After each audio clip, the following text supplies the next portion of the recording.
Welcome to new TV Telugu. ఆంధ్రప్రదేశ్లోని కూటమి ప్రభుత్వం మరోసారి చేనేత కార్మికుల పక్షాన కీలక నిర్ణయం తీసుకుంది. రాష్ట్ర ప్రభుత్వం ఆగస్టు 7న జరుగుతున్న జాతీయ చేనేత దినోత్సవాన్ని పురస్కరించుకొని చేనేత కార్మికులకు ఉచిత విద్యుత్ పథకాన్ని ప్రారంభించేందుకు ఏర్పాట్లు చేస్తోంది.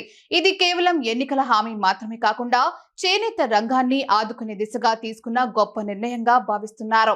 ప్రభుత్వ వర్గాల సమాచారం ప్రకారం ఈ పథకంతో ప్రతి చేనేత కార్మిక కుటుంబానికి నెలకు 200 యూనిట్ల వరకు ఉచిత విద్యుత్ అందించనున్నారు.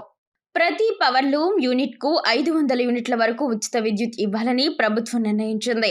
ఇప్పటికే ఈ ప్రతిపాదనలకు మార్చిలో జరిగిన మంత్రివర్గ సమావేశంలో కూడా ఆమోదం లభించింది. దాంతో రాష్ట్ర వ్యాప్తంగా 93,000 మందికి పైగా నేతన్నల కుటుంబాలు లబ్ధి పొందనున్నాయి. అలాగే 10,534 పవర్ లూమ్ యూనిట్లు కూడా దీనివల్ల ప్రత్యక్షంగా లబ్ధి పొందుతాయి. ఇది రాష్ట్రంలోని చేనేత రంగానికి మరింత ఊతం అందిస్తుందని భావిస్తున్నారు.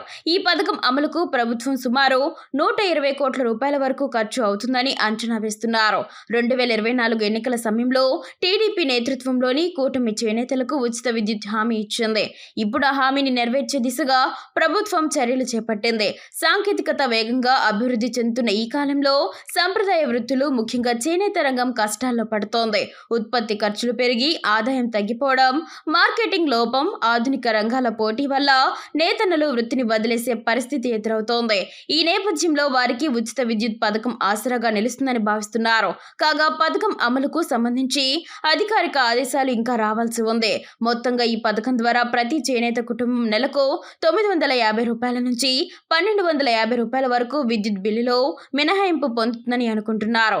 అలాగే ప్రతి పవర్ లూమ్ యూనిట్ నిర్వాహకుడికి నెలకు 2,000 రూపాయల నుంచి 2,500 రూపాయల వరకు లాభం చేకూరనుందని అంచనా వేస్తున్నారు.